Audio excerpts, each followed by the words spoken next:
Okay, I'm going to go through Newton's laws of motion. So this is chapter 5.1 out of the Heinemann text. All right, so I've got some resources here. All the resources will be linked in the video that I put in or in wherever I happen to upload this video. So I've found a nice little summary for us. You can obviously read through the textbook yourself, but I'll make references to it. So we haven't covered Newton's laws before. Let's just summarize them. I find this quite useful. So Newton's first law, a body will remain at rest, so stationary, without motion, or moving at a constant velocity. So I like this description of it. Constant velocity means is moving at a fixed speed in a fixed direction. That's important. Unless it is acted upon by an unbalanced force, or a non-zero net force is another way to describe it. So I prefer this sort of description of Newton's first law. All right, Newton's second law. The force experienced by an object is proportional to its mass times by the acceleration it experiences. All right, so if you have a large object, one that's very massive, you will get less acceleration for the same force. I think that makes sense. But we're going to test these all out. We have a few simulations to go through. Finally, Newton's third law. If two bodies exert a force on one another, the forces are equal in magnitude but opposite in direction.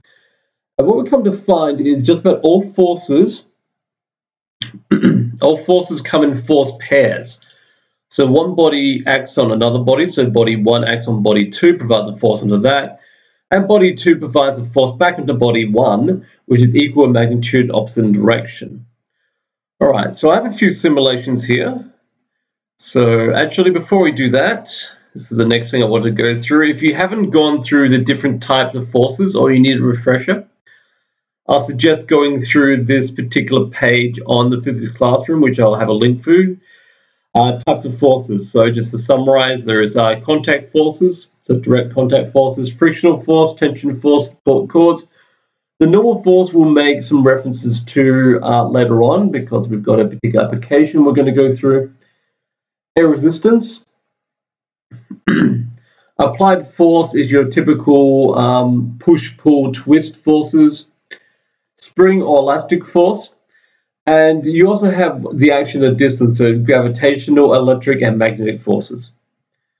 All right, you can actually find more descriptive summaries for each of these as we go through. And if you want to study more of any of these particular ones, you can go and do that.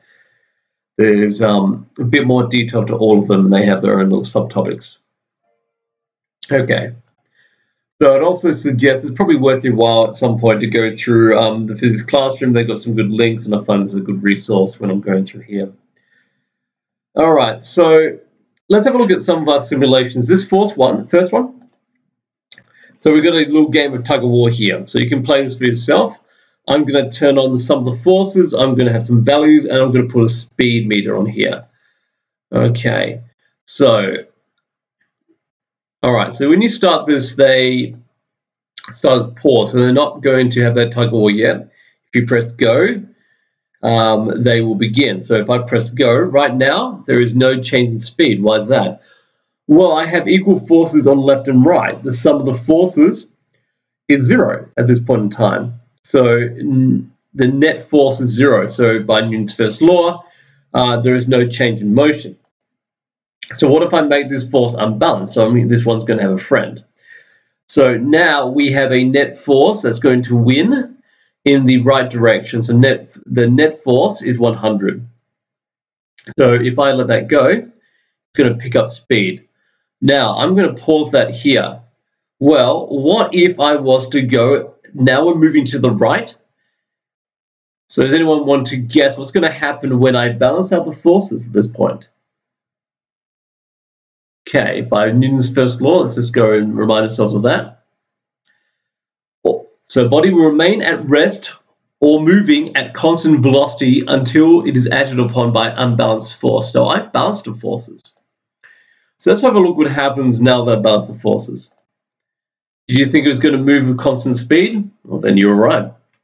All right, so pause that. And what if we now have a greater force. It's moving to the right, but I have a greater force to the left. What's going to happen? Ooh, yeah, if it crossed through this marker, the red team would have won. All right. And you can keep playing around with this. You can pause it, and so on and so forth. You get a bit more help on this side. And so I'll just, okay, one little fellow on that side. Okay, so we've got a much greater force on the right now. So again, it's going to slow down. Nope, not quite made it. All right. And you get the general idea. So you can play around that for yourself. If it does go past that marker, it wins. All right. So remember, the acceleration is a change of velocity. So that could be to left or right, or against or with the direction of velocity. So that could mean it is increasing in speed or decreasing in speed. If velocity and acceleration are opposite directions, then there's decreasing in speed. If they're in the same direction, it's increasing speed in that direction. All right, so that's one particular application of that. So that's a nice way of demonstrating Newton's first law. If they're in balance, then you have no change in speed or constant speed of zero. If they're unbalanced, then you'll have acceleration in the direction where it's unbalanced. All right, so I'm going to reset that. Actually, I'm going to go back to my original game. So let's load that up again. So we can also use these simulations to look at Newton's second law. So I'm going to jump over to this one here. So this one actually demonstrates all the properties. Now I'm actually going to turn, for this case, friction off. You see it's now gone very icy. So wet ice, low friction, or in this case, zero friction. And I'm going to maximize the amount of data I have on my screen. All right. So I've got a little robot here. The robot can be set to do variable pauses.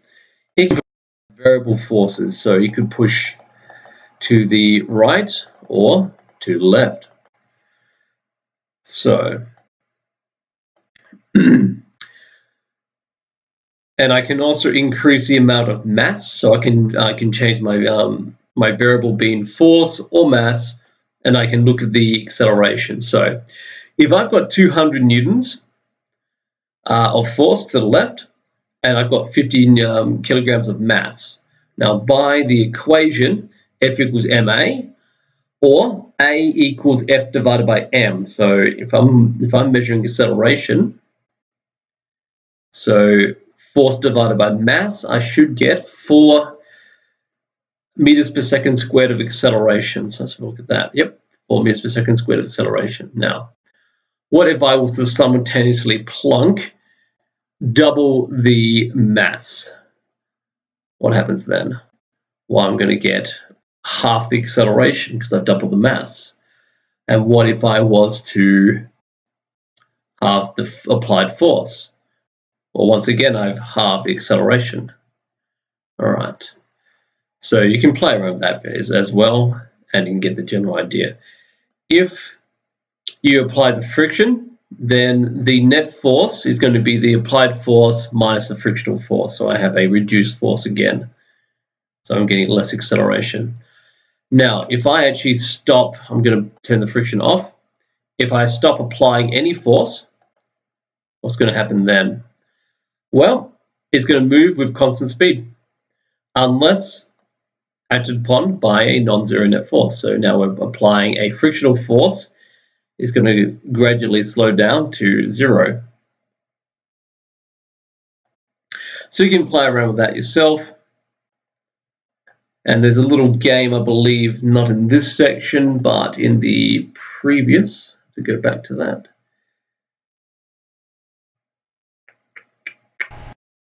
Loading. I think it's in the motion section. There's actually an unknown mass. So that present there is 50 kilograms. Let's see if we can work out what that is. So let's have a go with that. So if I apply 50 newtons, okay, I should be accelerating at 1 meter per second. So applied force 50 newtons, speed. I don't actually have a number for acceleration here, so you'd actually have to time how long it took, but there should be, is about 1 meter per second is what you're meant to be getting. So I don't actually have a stopwatch in front of me, so I can't time that, but what you could do is you can try for yourself. Put the present on here, put your speed on. So now we know we've got more mass, and you apply 50 newtons. Now it's taking more than a second to increase by 1 meter per second, so it's definitely a significant increase. Without guessing, I'd say that's somewhere between 50 and 100, because I'd say it's taking between two, just by guessing, taking about 2 or 3 seconds to increase to an extra 1 meter per second in that direction with 50 newtons of applied force. But try it for yourself, see what you figure out. Okay, so those are some applications of Newton's second law.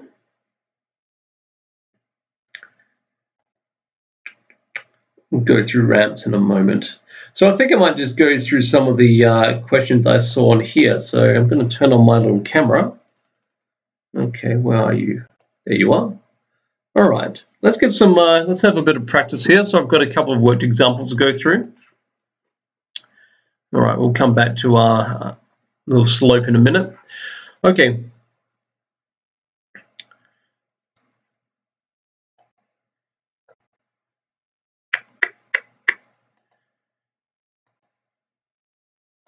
We'll come back to Newton's third law in a minute. I just want to do with some of these questions here. So a particular example is we have the idea is we might have a young child. So I might draw him here, a little stick figure, and he's got a little toy blocks. Okay, there's his little toy blocks.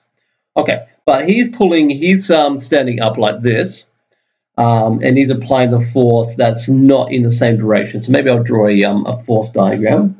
So he's applying his force this way, but we're actually getting movement in this direction.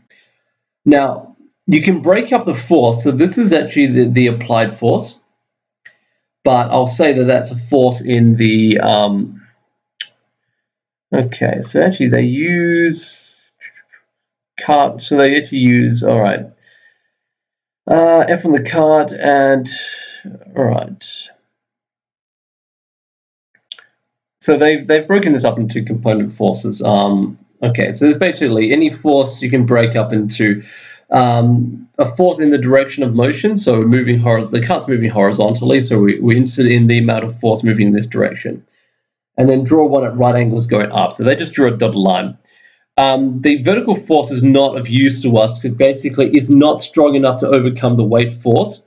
So if it was, he would actually lift the cart up by its wheels and then lift it up entirely if he was strong enough to actually just pick it up and walk along with it.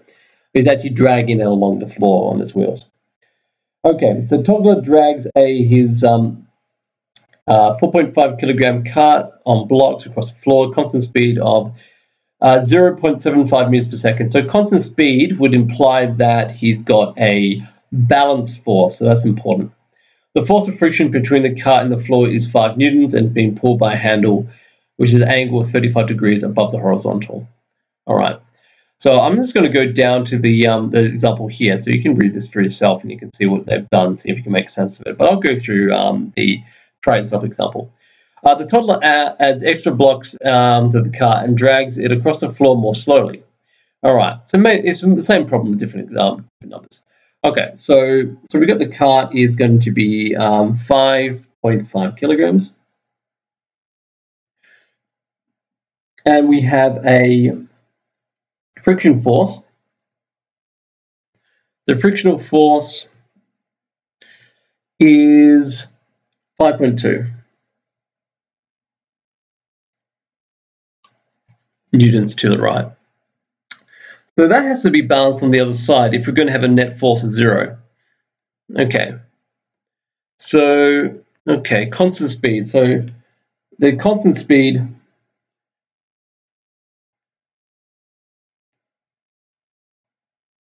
that implies that net force equals 0, which means so we're not worried about this force because that's essentially countered by the weight force.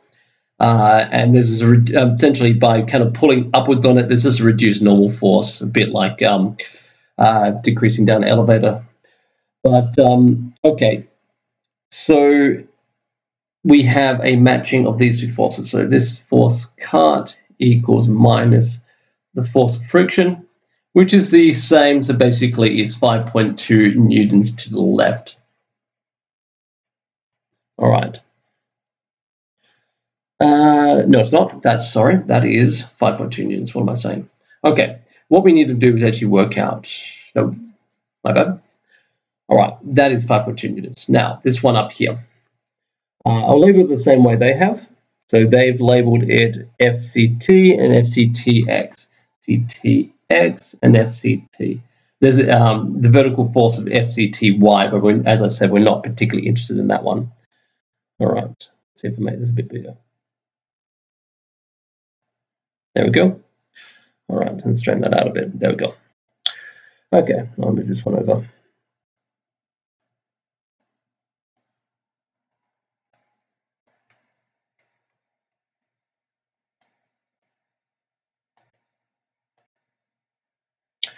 Okay, so there we go. That's more like it. All right, I'll just shift this over. There we go. So we need to work out this one. The angle here is 30 degrees. All right, so he's dragging it a little bit, so the angle is not as high. So let's have a look what happens there. So the connection between these two is using the Pythagorean rules and SOHCAHTOA. So we have adjacent and we have hypotenuse. If you don't remember that which side trig ratio to use, go back to SOHCAHTOA. The adjacent hypotenuse is ka. So that's cosine theta equals hypotenuse over adjacent. Or to the point, okay, the hypotenuse is this. So that's actually the one we'll solve for. So FCT equals FCTX times by cosine theta. And that is FCT equals, okay, FCTX is 5.2 newtons to the left times by cosine of 30. All right. Well, let's get my calculator out.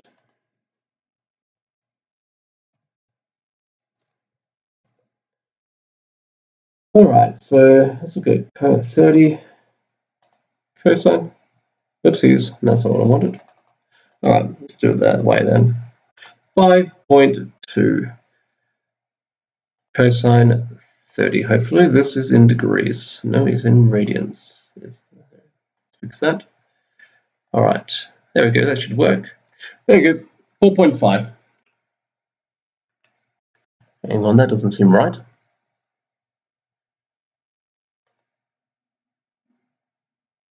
Try that again.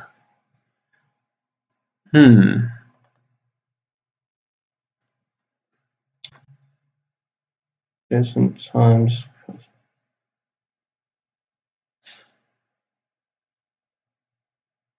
What have I done? Have I done upside down? Oh, of course I have. That's what I've done. There we go.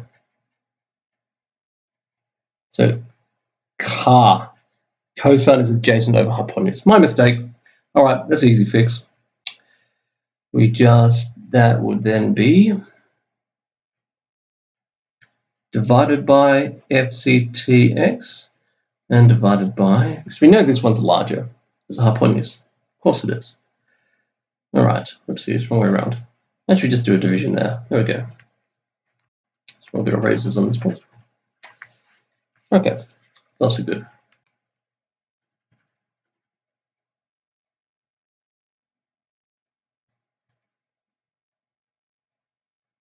All right.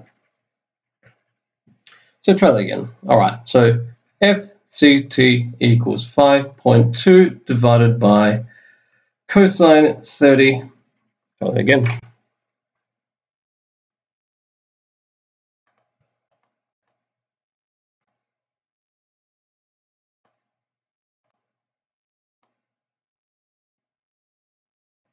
That's better.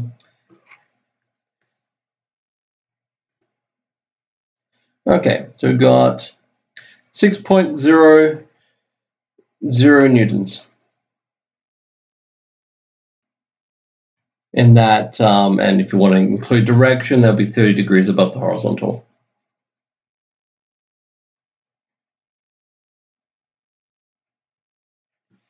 All right, so that's what we've got here. So that's actually the correct formulation. All right. Yeah. So if you ever mix anything up, if it doesn't make sense, or the idea of having a force or hypotenuse that's actually shorter, then you know you've done something wrong. In my case, I drew my trig ratios upside down. So adjacent over hypotenuse because it's a car. There we go. That was the problem. So let's have a look at some examples of Newton's third law. So let's go back to our rules again. Let's discuss Newton's third law. If two bodies exert a force on one another, the forces of equal magnitude but opposite direction. So I've got a few images. Let me just make this a bit bigger. Go back to this.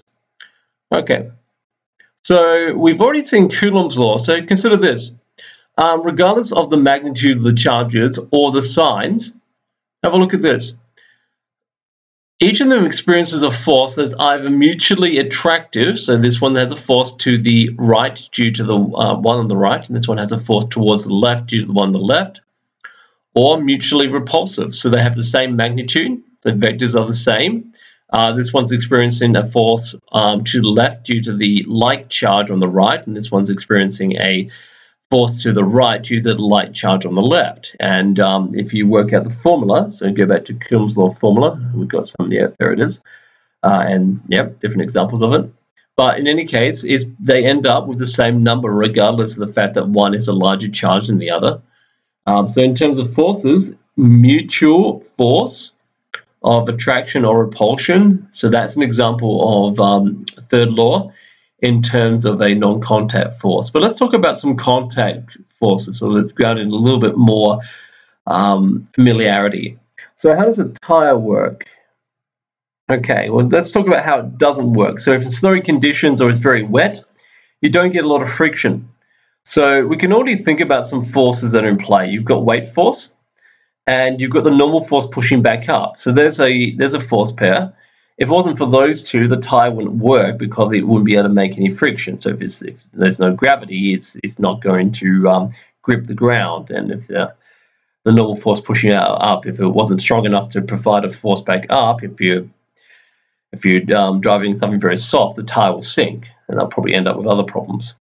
Okay, but the way the tire works, all right, so there's a torque that's pushing this part of the tire from left to right.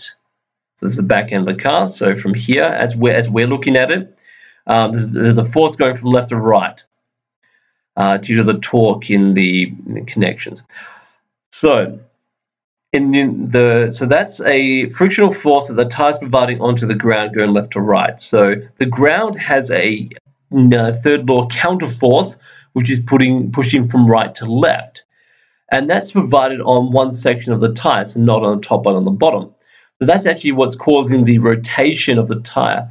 Well, the tire would spin itself, but that's actually what's causing the translational motion and pushing it forward.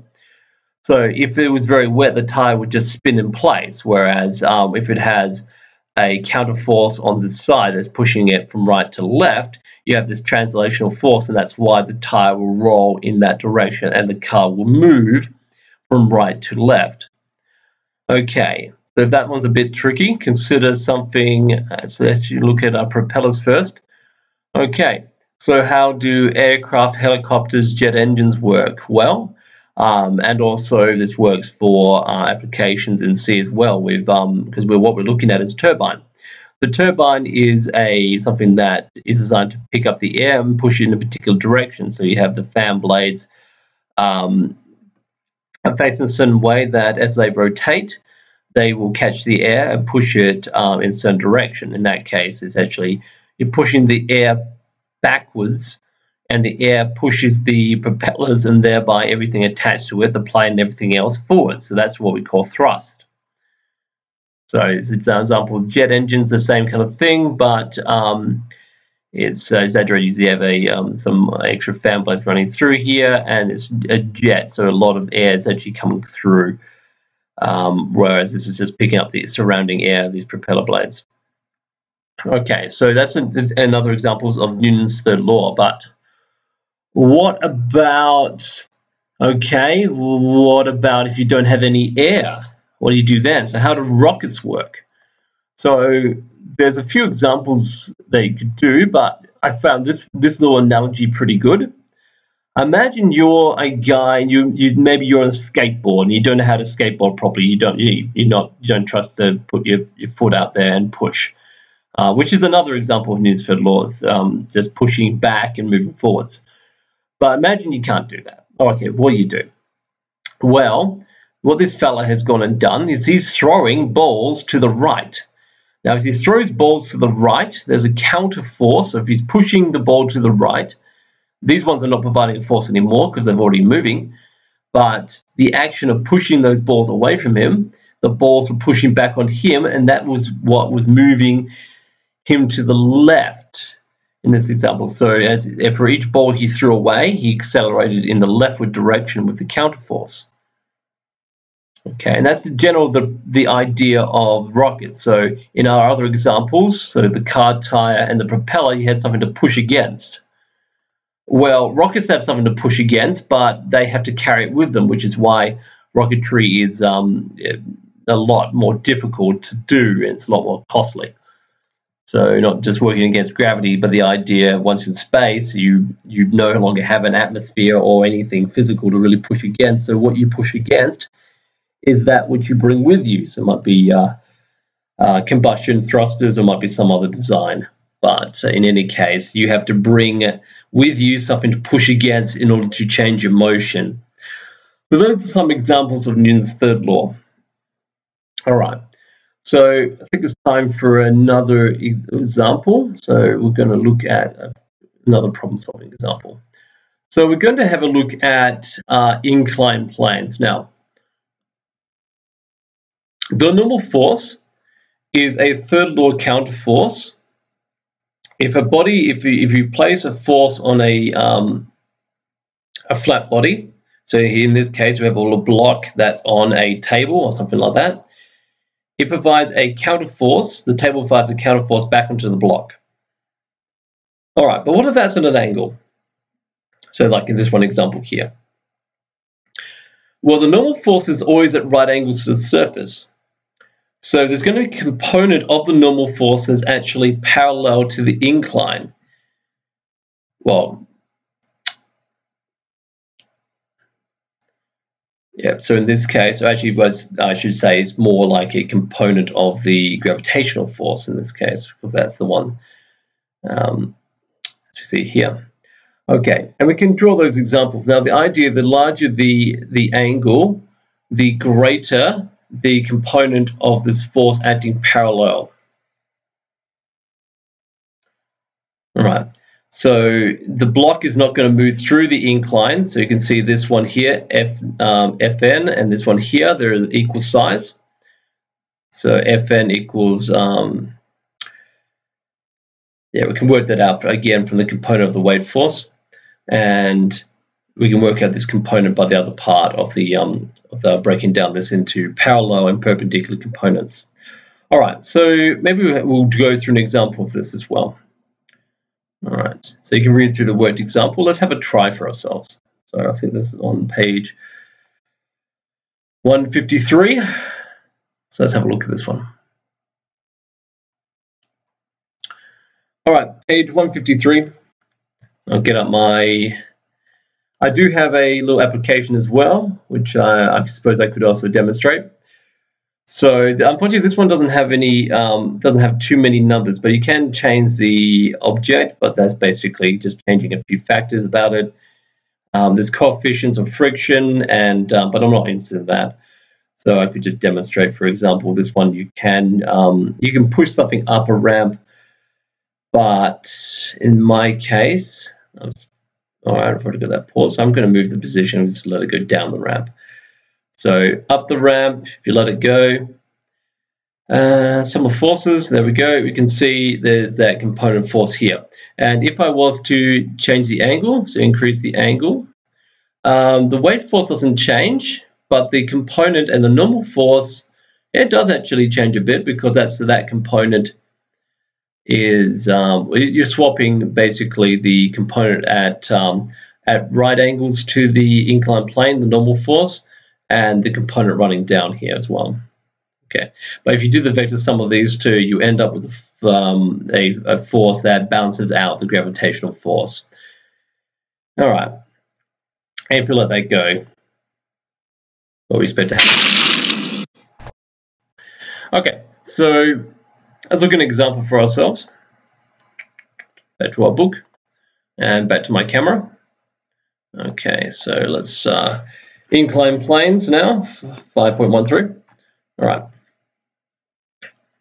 Let's get our book together.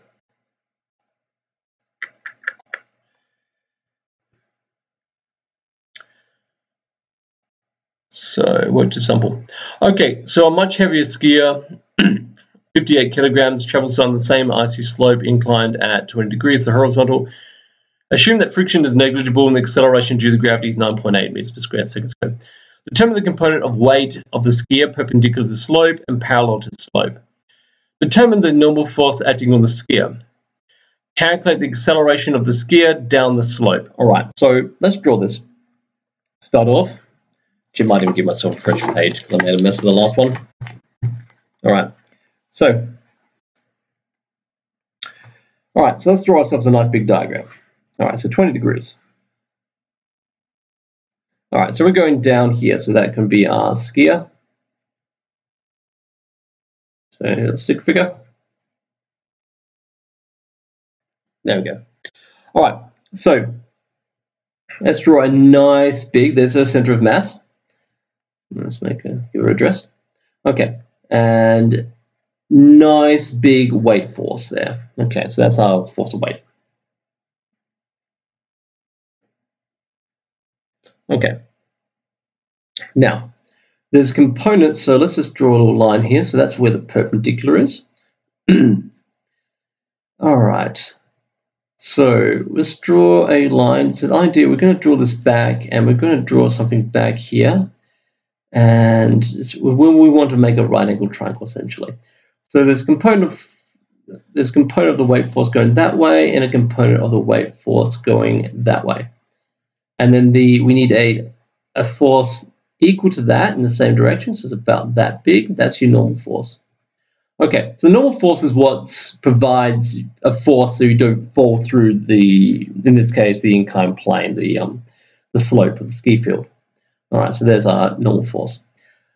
And that angle here, I'll put that angle here. It's the same as, so this is a similar triangle to the one here. So that's our 20 degrees. So theta equals 20. Okay, so that's similar to that. So effectively, okay, so maybe I'll re-level that. That's the force of weight.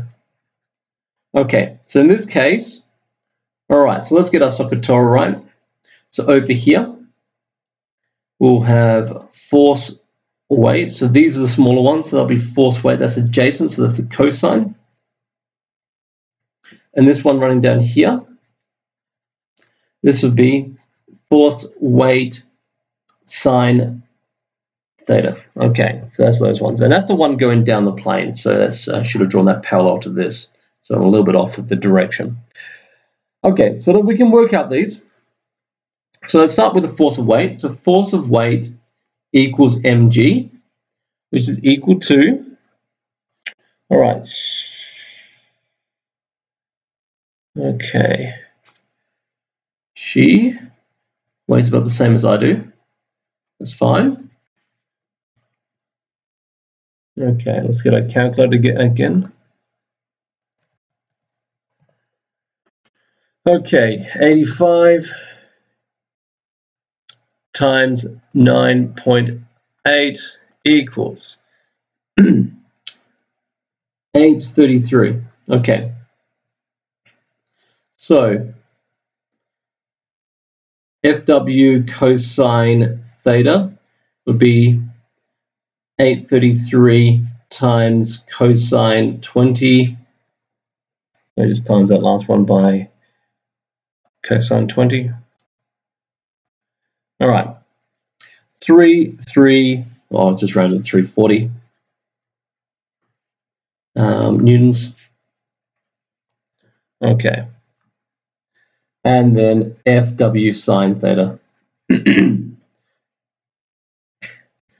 Okay, FW sine theta is 833 cosine, sine 20.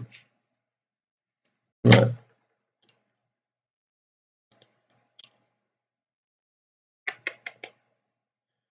All right, 833. Okay, so I haven't drawn this well to scale at all. So that is the opposite. Okay.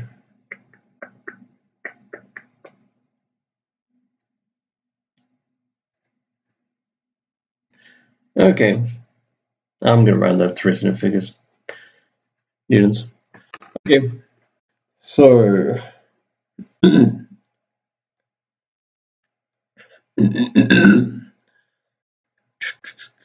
let's go back to our question. Okay. So that's some information we've got here. All right. So calculate. Let's make sure I've got that. Have I got my diagram backwards? That's what I'm wondering.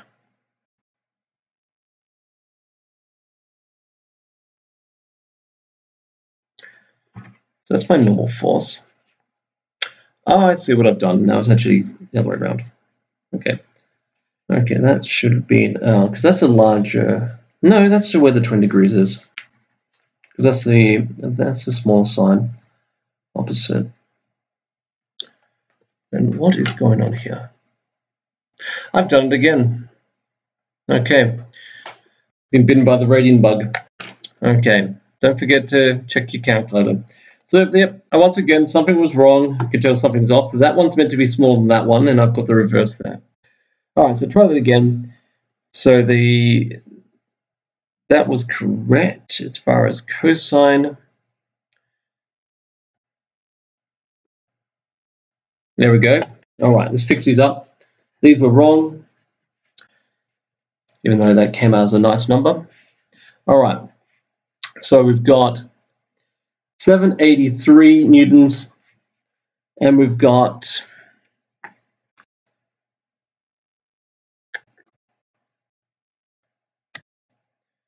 all right, 833 sine 20. Okay, so that's better. All right, so that was meant to be the smaller one, the way I've drawn it. So the diagram was correct. I was rounded to 5. 3 figures. All right, newtons. All right, so yeah, that was a shorter one as well, and that was much longer. And then, of course, that'll be true if that was 20 degrees, and this one would have to be short, and that would have to be long, because then this would be that'll be 70 degrees, and then that'll make it the second longest length after the hypotenuse. Okay, so there's our lengths. So that's the components going down the ramp, and that's the component that's the normal force, essentially, or same in magnitude as the normal force, as we see in the diagram here. So let's go back here, and let's use this correctly. All right. Okay, next page. So back to our question. All right, so I want to get rid of this thing. That's right. I have to do it. That's anyway. Okay, let's move that down. So we determine the normal force that acts on the skier. Determine the components of the weight. Yeah, we've done that. Normal force that acts on the skier. Okay. Well, force normal. That's this component, the big one.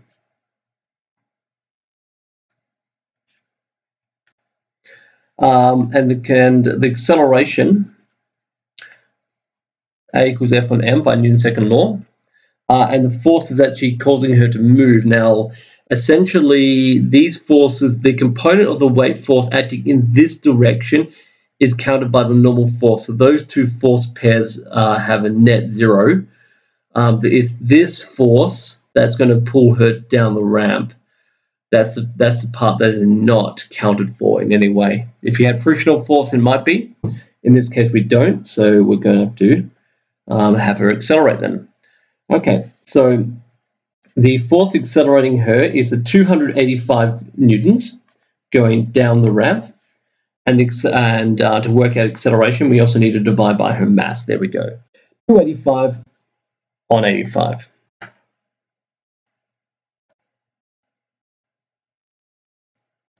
Okay, so she will accelerate at approximately 3.35 meters per second squared.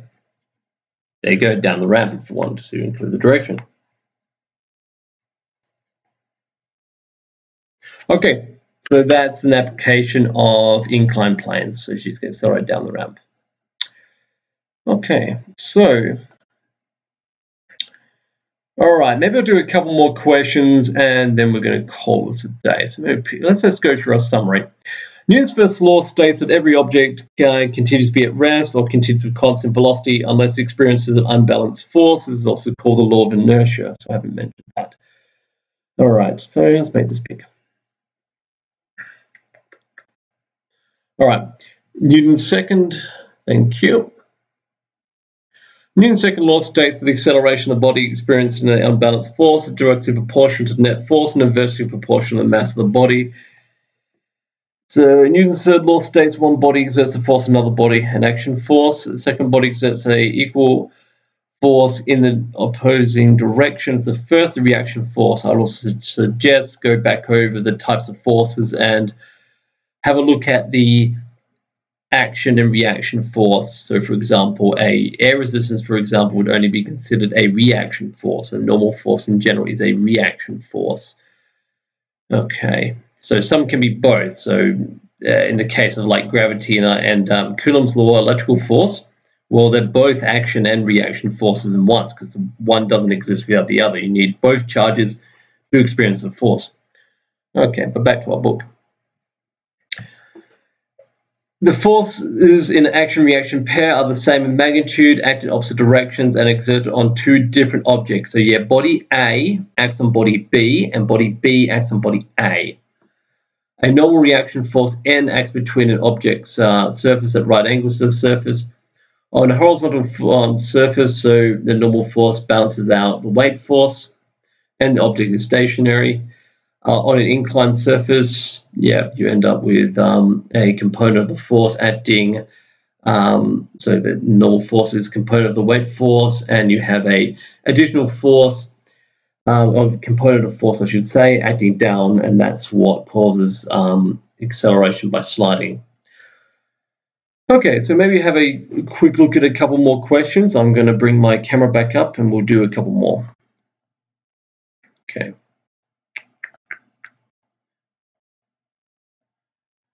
So we're going to try some of these for yourself, and I'll go through maybe just a couple of them. I'll just pick a couple at random. Okay, so I'm going to just turn my page upside down. So go to camera. All right. That sounds fun. It starts riding a motorized scooter along a leveled bike path. The combined mass of Ista and her scooter is 80 kilos. The frictional and drag forces that are acting in total to 45 newtons. What is the magnitude of the driving force provided by the motor if she is... Okay, so let's take out the two scenarios. So maybe even zoom helps to draw this. So we have a... Okay. And she's on a scooter.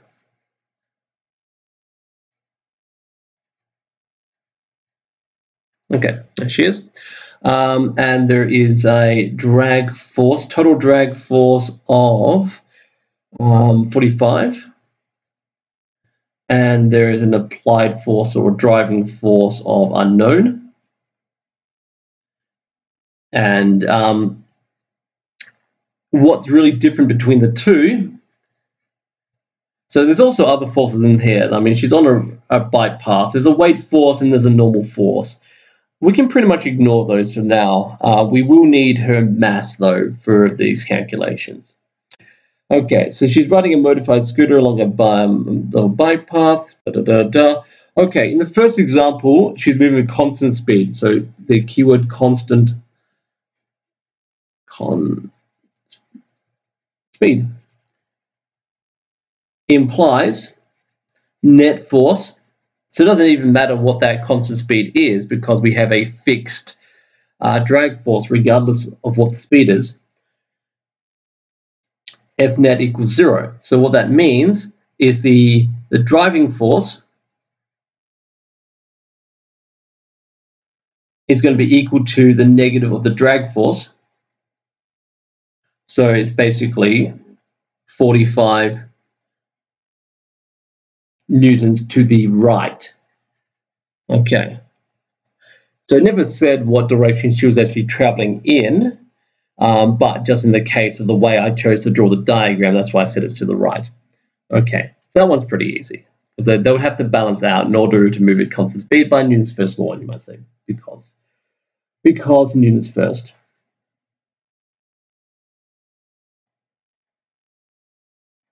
Okay, how about the second one? All right, B. Okay, this time she is accelerating, and I'm assuming she's accelerating in the direction of motion, otherwise it would be a deceleration in that case. So, okay, we have an A of 1.5 meters per second, so we certainly have an unbalanced force. Now, you can always work out, if you know acceleration, you can work out the net force. Okay, so net force equals her mass times by her acceleration, which is, her mass plus scooter is 80 times by 1.5 is 120 newtons. Sorry, no, that's right, 120. Check with your calculator, I'm pretty sure. All right, 120, but I've made mistakes today. So 120 newtons. Now, how do we do with that? So consider the net force is the vector sum of all the forces. Now, these forces are either going to be to the left or to the right. So treat one as positive, one as negative. So let's do the vector sum. So we'll draw vector signs to make this nice and proper. So you have the driving force, or the applied force. I've just been calling it drive for this instance, plus the drag force. Okay, so we're going to treat right as positive, left as negative. So if we're accelerating in the direction of motion, we know we've got 120 in the positive direction. We've got an unknown, so we just keep that force drive. And we have a drag force, which is negative 45. Okay, so let's just move that across over here. All right, and I'm going to swap the sides as well. So I'm now going back to my upside down writing over here. So one more line, drive force equals, okay, if I move that across, you would add it across, then this would be on its own. So 120, or I can just write 120 plus 45 is 165 newtons to the right. Okay, so that's her driving force. All right, so let's do another one. Another upside down page. So let's pick something different. All right, scroll wheel. All right, just make it a little bit more space so we can see some of these other questions. All right. All right, maybe just go through the action-reaction pair, then we'll go to something a bit more challenging. All right, complete each of these force diagrams showing the reaction pair to the action force is shown. For each of the forces, state what force is acting on as what's providing the force. Okay, well, I'll do this verbally. So in the first example, if you're looking at guys just struck a tennis ball, he's provided a applied force on the racket, and the racket provided a applied force, or a elastic force, if you know how the strings on the on the tennis racket work. So applied force essentially onto the ball, and the ball will provide an applied force back onto the racket. That's why you strike a ball, you'd feel it more than if you just swung and miss. Okay. B, we have a normal force. That's the reaction force. And the action force would actually be the weight of this upside down piggy. Don't know why the piggy's upside down, but that's what's happened. Okay, and I've got this little thing is always getting in my way. So maybe I can just shrink this down a bit.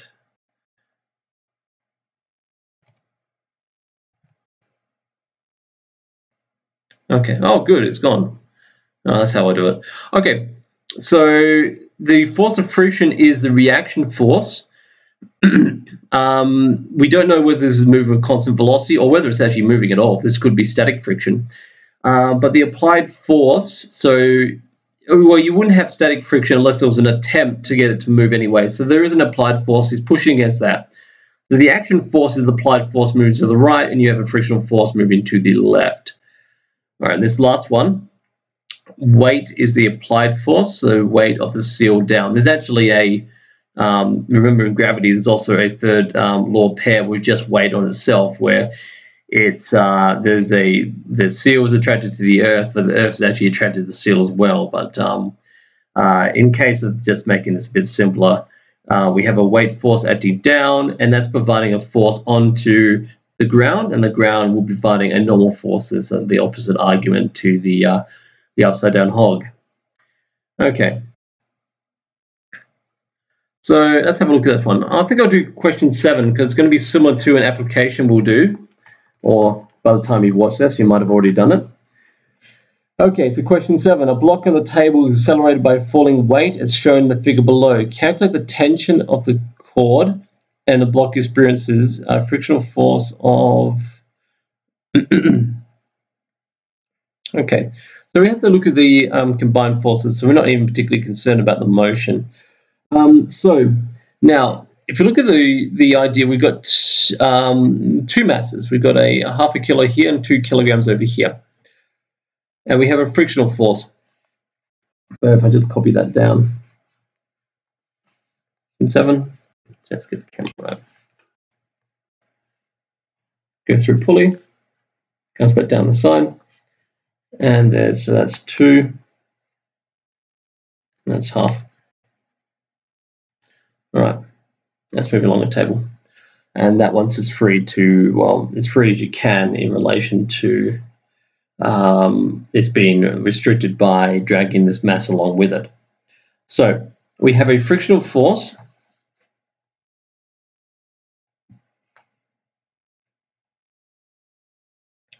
of 1.5 newtons.